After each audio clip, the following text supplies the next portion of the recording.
Hey friends, thanks for joining me today. It's Sarah Noel Block, founder of Tiny Marketing, and this is On Air with Tiny Marketing, where we give you actionable marketing advice that you can implement today.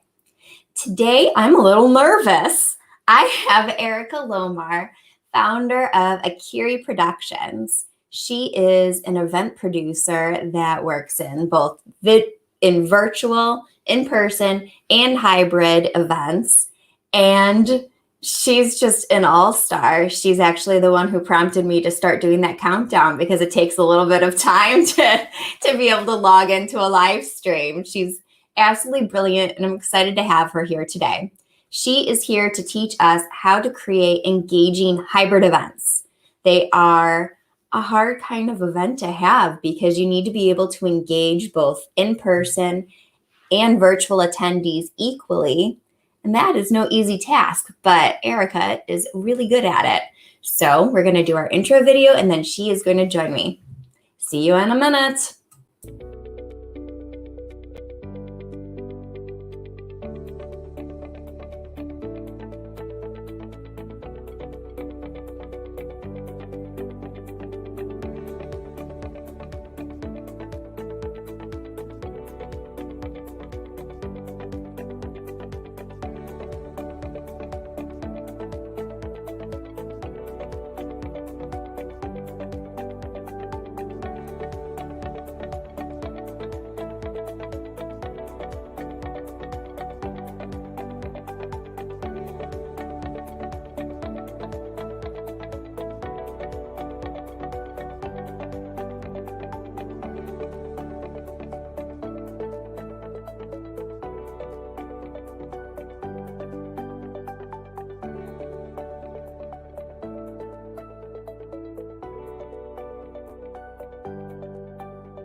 Hey, Erika. Thanks for joining me today.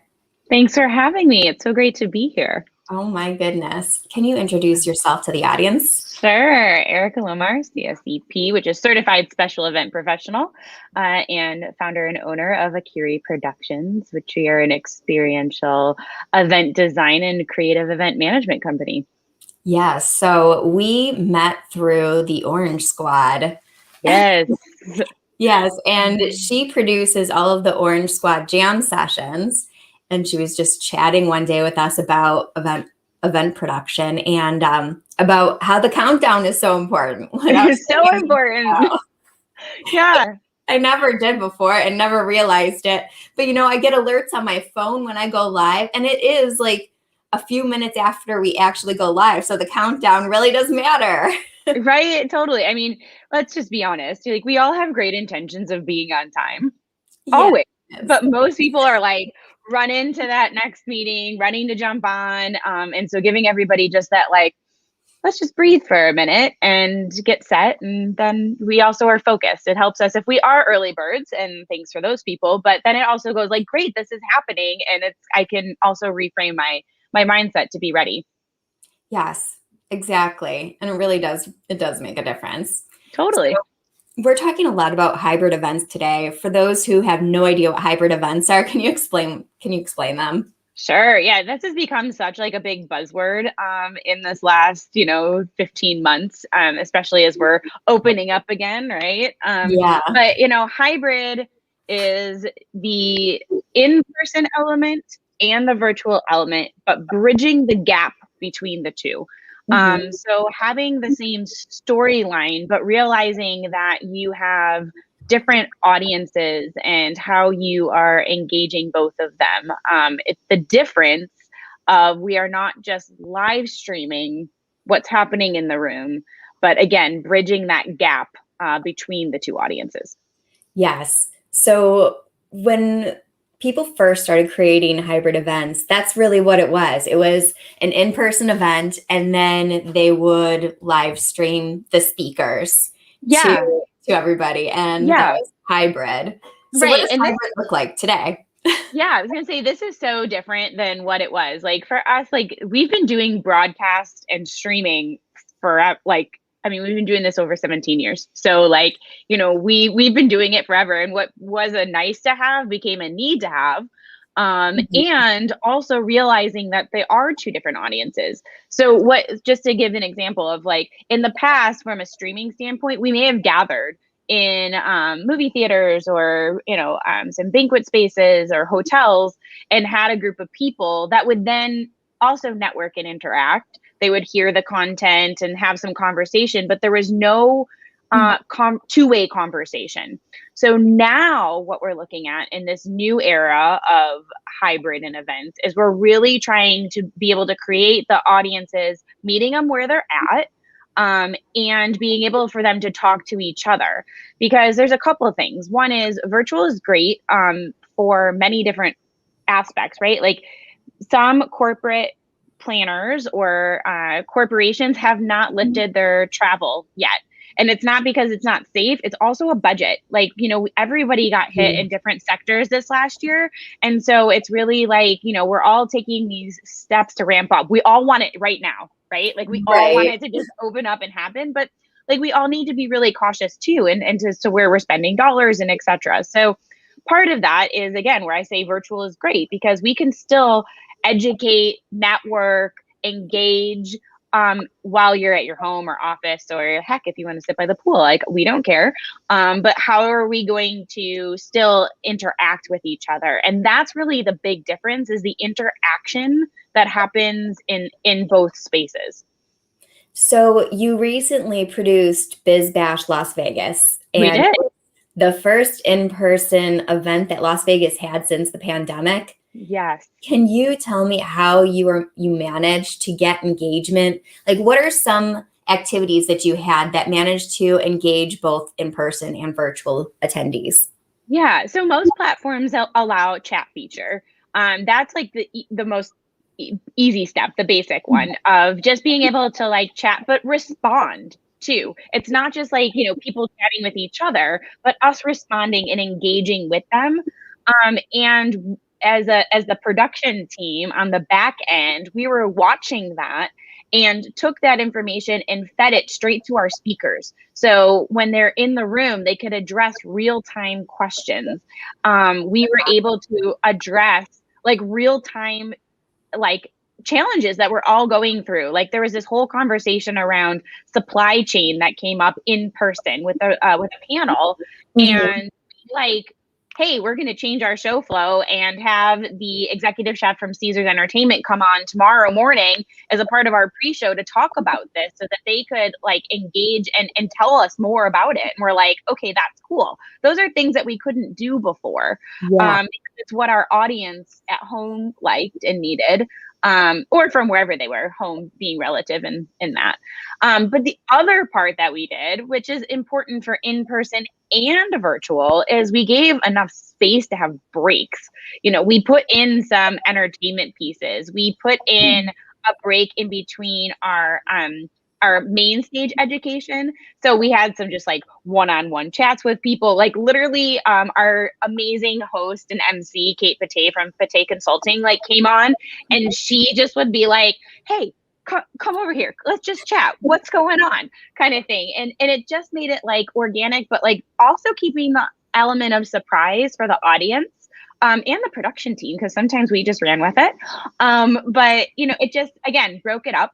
But we also did things like we had shadow dancers called Eclipse. Yeah, and innovative entertainment. So we, created with them shadow dancers to give a message during the event that we use as a video piece.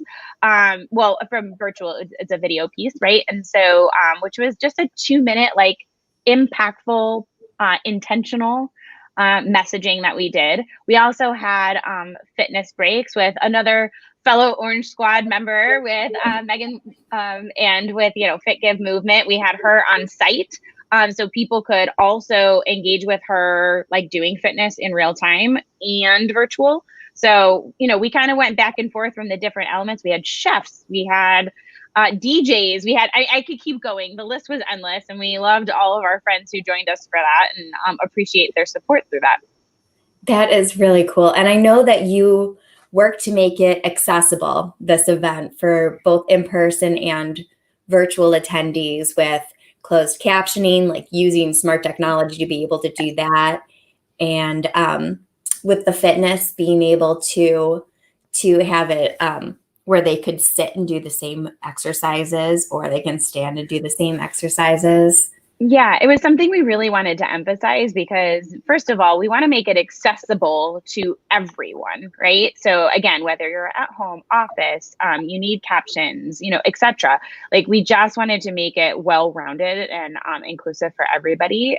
And the platforms allow us to do that, which is great. We had an awesome, we never really know exactly unless we're doing a specific poll for registration ahead of time, like who needs that. So we were like nicely surprised that we were able to provide our audience, like 15% of them were able, to turn on captions and engage in different ways, which was great, which was awesome. Yeah, that is so good. And you were telling me about bracelets because people are nervous to go back in person for the first time. So how did you help with the comfort level and to make people feel safe? Yeah, so that was something in our pre-planning that we talked about immensely with our partners at Connect Meetings, BizBash, our production team, etc. Again, meeting people where they are. That was like our main focus. So just because you were coming back on site didn't necessarily mean you were comfortable with giving a hug or, handshaking. Maybe you still want some distance, and that's okay. And but the way we did that, to your point, was that we brought bracelets. And so, we had green was a full on hug, and yellow was, hey, I'm here and I'm going to fist bump and I'll handshake. And blue was the, we want to still interact, but let's give ourselves some distance still. We also had bracelets, also blue for a different color, but same tonality there, for if we were vaccinated. So there was a lot of things that we did for, safety and health, which was helpful. And it really was. And honestly, it's one of those things that we kind of keep talking about with our clients, not just for this event, that we want to keep doing that. Like, I think it's not just about the safety and health of what we're coming back into, but I think it's also about how people individually feel. Like, sometimes people are just more introverted, and that is totally okay. And I want to embrace that for somebody. Like, we want to go, hey, I'm comfortable with that, And so I think we'll see where that goes from a trend perspective. But I just think it allows people to be who they are outwardly without having to be like, oh, I'm not comfortable, or, etc. Yeah, I loved that idea. When you told me about it, I was like, yeah, that makes sense for every event since the history of time, because we all have different comfort levels, and it makes it less awkward to, instead of refuse a hug, you have this bracelet that identifies, and it makes everybody just more aware. Yeah, totally. And again, I'm a hugger. So, but I've also learned to verbally say, I'm a hugger. Are you okay with that? Because some people aren't, and that is totally okay. That doesn't mean that, again, that comfort level, their embrace just is different in a different space. I'm also a hugger. Yeah. As long as we've known each other, we haven't seen each other in person though. That is true. Soon enough. Yeah. I'm going to pull up your article because Erika recently published an article about some of her amazing virtual events that she's done in the past year. And I want to learn more about these elements. Yeah, absolutely. So, we've definitely touched on a couple of them. I'm just going to do a quick scroll here. So, we can see some of the events that we have like talked through is like, how do we take some of these challenges about what we've had in person and continue to make them, again, meeting people where they are. I can't reemphasize that enough, but just really working on the communication for the event. Those have been like some really key points. And how we're going to interact. So like for this particular example was like, it was fashionable and we gave, again, just like, hey, show up where you're at, like come along, wear your best lounge outfit or bring your like tuxedo and, Yes, you take did some a social, pictures. you Yeah. did So a it was social campaign around that, right? we did. Yeah, we did a whole campaign around that. And that's not the only, some of the other events, it's not the only one that we've done that with is like, again, just kind of showing people what to expect and, what they're going to see along the way. Again, dynamic entertainment. We've talked a bit about this specifically. This was the NICE Award. Shout out to, our friends at ILEA Chicago and NACE Chicago. We do the NICE Awards every year, and we had to do a massive pivot and go, we're not going to be in person and we need to do it virtually. And, how do we break that up and what's the story and keep people engaged? And we've learned that in this virtual space that we got to keep things quicker. We have, even when we're on stage or in person, but we have a smaller snack bite of time because people are just fatigued with being on camera all day and etc. So what are we doing? So in this case, we brought, a share impersonator, we tied it all in. There's a lot of different things that we did from a storyline perspective to keep the graphics engaged. Storyline is a huge part of what we do and how we approach all of our events. And we're finding that, especially in this space, we have to continue to remember what that storyline is. I'm going to use the example. Are you a sports fan, Sarah? Yeah, Bears. Okay, go Bears. Right. And so like, okay, so when the players show up for the game, they're still going to perform at the highest level possible. That's their story, right? They're out there to win it and to lose sometimes, right? But to win it. But they're still playing for the same audience, regardless if that audience is in person or at home, right? They have two different audiences. So that is the same thing for events, right? You have a presenter now, instead of just being in person, and engaging with those in the room, you're also engaging with the camera and those who are at home. So how do you pull in that storyline? I mean, graphics and videos and thematic, keeping the branding there. So important. We've done several commencements this last year, and one of the things that was important there was having that live interaction. So being able to, again, send out some pre-communication, and we had the students, like, we weren't sure what we were going to get, right? Like, we didn't know, we don't get to talk to the students ahead of time. Right. So we had 800 students that graduated, 75% of them showed up. And we, again, just tailored some pre-communication with them, and they brought their A game. They were in their regalia. They like brought confetti, they brought champagne, they brought their families, they brought their friends. And like, we were so excited for them, and so were they. Parties at home. Yes. Yeah, totally. Yeah. Cause at this point it was earlier in the year, so they weren't open yet. We weren't open. So, just again, some of the different examples that we've done this last year of going completely virtual and then having some live portions or pre-recorded. And that's like something that we've really taken away this last year, that pre-recorded content, as long as we're directing it with, again, a storyline that doesn't feel like super staged in a sense, like it really has dynamic and we can direct it. And like, remember who your audiences are, because we can still play a video in person, but we can also be playing it virtually. And again, who those are. So continuing to have that storyline, those graphics for our fundraisers, again, pre-communications and just really working through how we're raising the dollars, why we're raising the dollars, And in this case, this particular project, we worked with a live auctioneer. So in real time, we're seeing the numbers and where we're at, and we were able to celebrate those. This is one of my favorites, of just like every time we hit a number, confetti would go off. We also had different sound effects, and people were just like loving it, like blowing up the chat. They're like, what's going to come next, kind of thing. They saw amazing results too, right? They did way over their goal on fundraising. Yeah, they went out for 6 figures and definitely exceeded that. So which is so fun to watch, right? Like we have not, I've yet to see somebody only meet what they set out for. Everyone has exceeded this last year, which is so great that we can still do that from home. And, as we are looking at these events, we're able to have a bigger global reach. Right. So your audience not being like location centered.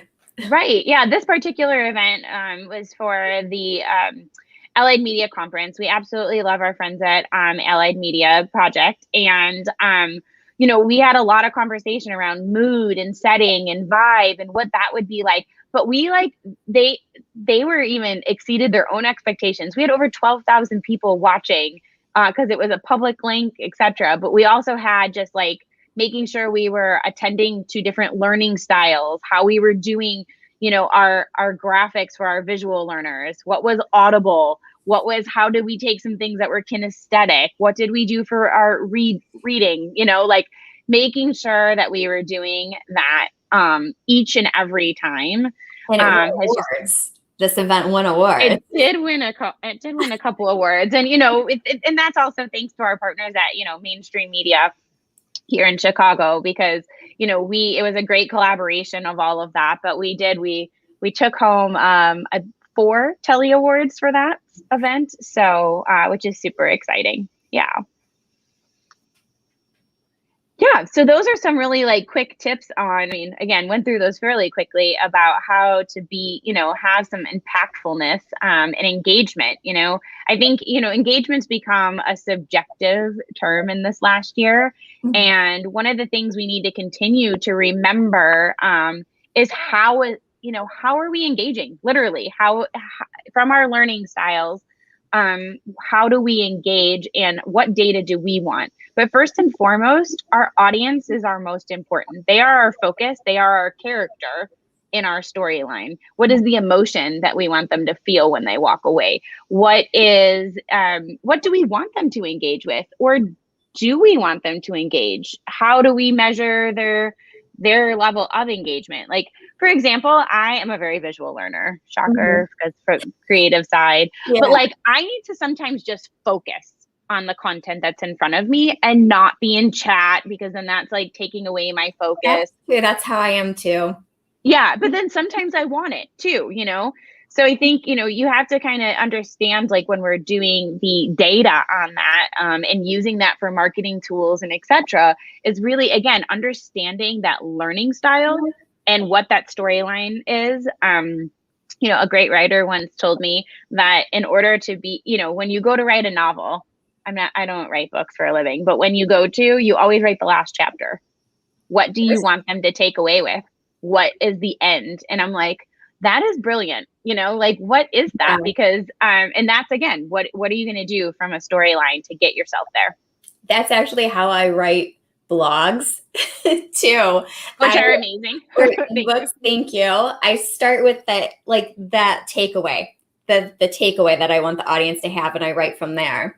But I'm glad that you brought up the learning styles, because I feel like event marketing and content marketing in general, I feel like event marketing and content marketing, they're, married in a way. Totally. And you need to hit all of those different learning styles and repurpose to be able to hit those different learning styles. Some people want to be able to interact with your content. Some people just want to read it, listen to it, watch it.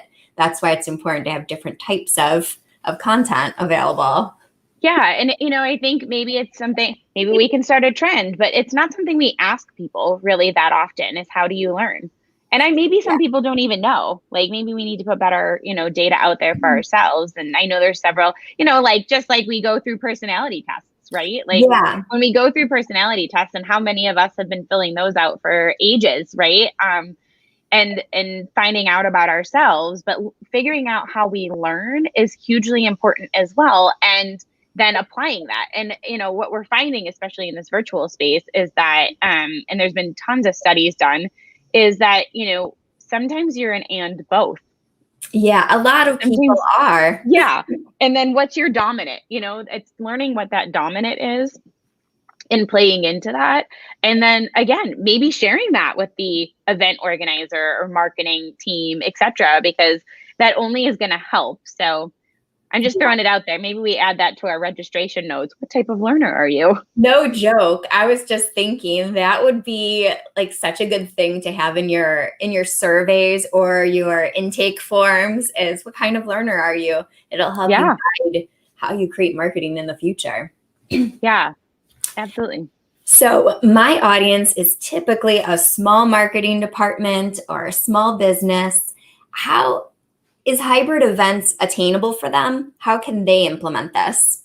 Yeah, absolutely. Absolutely. There are so many different avenues that you can take, right? And, we're a boutique team over here as well with just large scale experience. And, a lot of what we do is about having efficiency. So creating those processes for the smaller teams. So, because that then plays into budget and et cetera, right? An amazing And system always helps with right. cost. Yeah. We're both, I mean, get our work together. Like we're all about the systems, and communication, as well. But, it's really about, there's one side of the scale and there's the other, right? As far as what type of event and as far as like budget wise where you need to be. But there are so many great ways that are budget friendly to engage. A video call is not a hybrid event. It's not dynamic enough, and engaging enough. And we've all done it. Like, A million times. Zoom fatigue is totally a thing. But there's a reason for that. And it's because we didn't put content as the forefront of that. We just all got on. Like, when's the last time you had like a regular conference call? I don't even remember. Truly, I don't. Precisely. So yeah. So, again, just kind of considering like what that is for people, and, looking like, even look at our conversation right now, right? We're in what we call in the industry a picture in picture, right? We have graphics, we have lower thirds naming ourselves. We're, just the dialogue, all of that can be done in Zoom or other platforms. But it's still way more dynamic, right? Than getting into just Zoom and just seeing each other and having a conversation. So yeah, and then gathering is obviously where this is going, right? And so again, getting together. Now we can talk to our teams across the country and the world. We don't necessarily have to fly them all. We want to. Everybody wants to. So let's not, put that down by any means, but it's like we're not quite there yet. Like Maybe some like people are really gathering not parties. Like right. Yeah. location-based structures. Right. Yeah. Yeah. And we've done those before. We've done road tours previously too, where you're taking the same event and you have a smaller group of people who are traveling across different points to gather with I've them. done that before with a client. Yeah. So We're out the again, speaker, not the event producer. right. And sometimes there is a really good point to just streaming it, for where people are just seeing what's going on. A lot of behind the scenes is super popular. Just to see what's happening. How are you doing this? What's working? What's not working?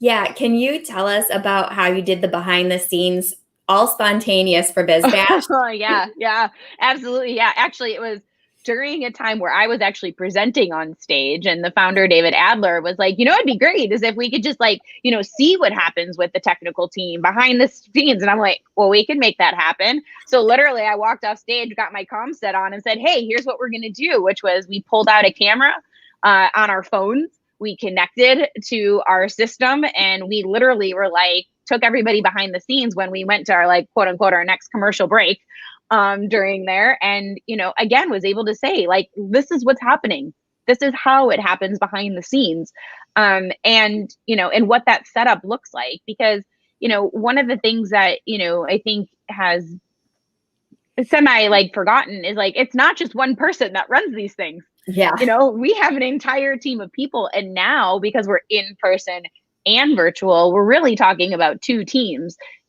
working together because we're still have one audience.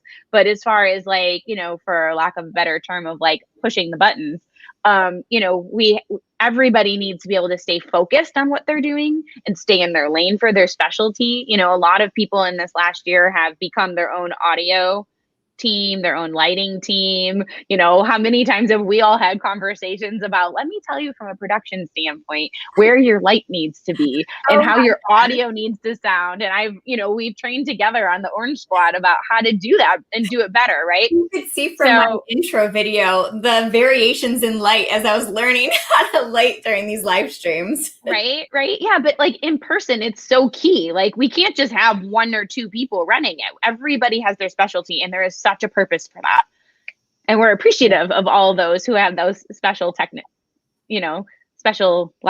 talents, because I sure don't. I know what I want it to look like, feel like, and but I don't know how to go and use the audio board. Right. Maybe a little, because my friends have showed me, but that's not my role. You know, I want someone to have that role. And quite honestly, that's how we're getting everyone's footing back into the industry. Like we're trying to get everybody's jobs back, just like in any industry, but we're very close. Yes, I completely agree that using specialists for what they're special at, yeah, do it. Instead of using a generalist, have a specialist take care of those things so it's done right and it's done efficiently and effectively. Yeah, and with the years of experience, right? Like, you know, that's when I do event production.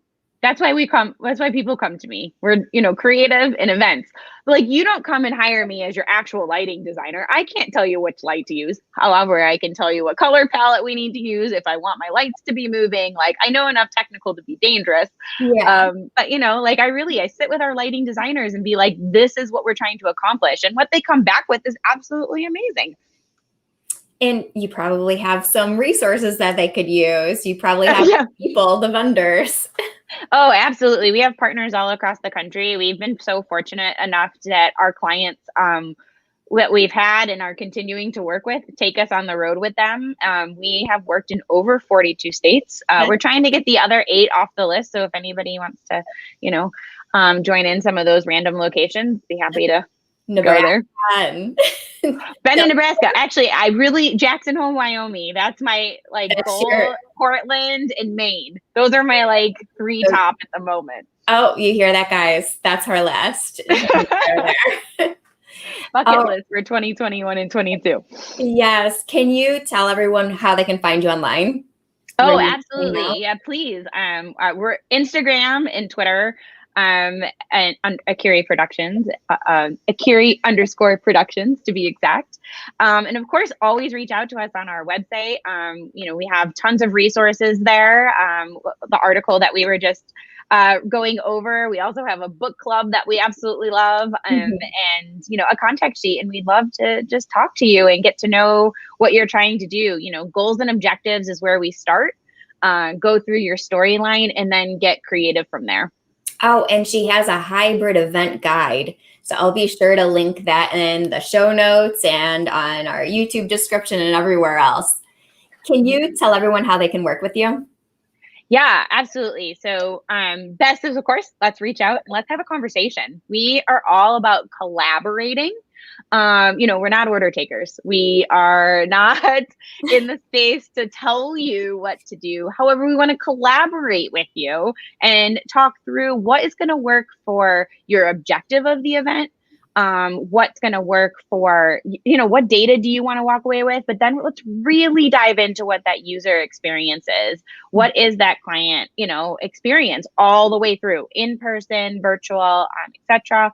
And again, working through that storyline and allowing creativity to flow is my favorite part. Let's have brainstorming meetings all day long.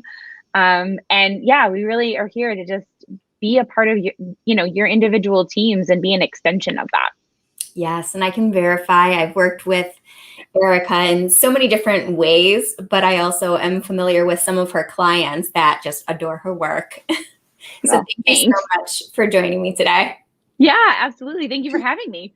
All right. I will talk to you soon. Okay. Bye. Bye. Thank you, everyone who joined in today and who's watching on demand later.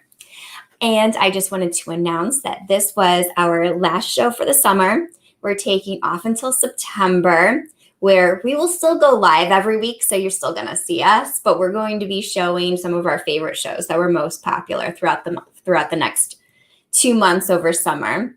And while we're doing that, we're also going to be converting this. So we will be putting out a podcast from all of our audio recordings from On Air with Tiny Marketing. And I'm really excited for it. So if you like the show, remember to subscribe, like, and comment wherever you are. And thank you again. Don't forget, we have our newsletter, comes out every Tuesday. And you'll find the description. You'll find the link in the description, but it's also right here in case you can't waddle down to that description right now. So thank you again, and I will see you soon. Goodbye.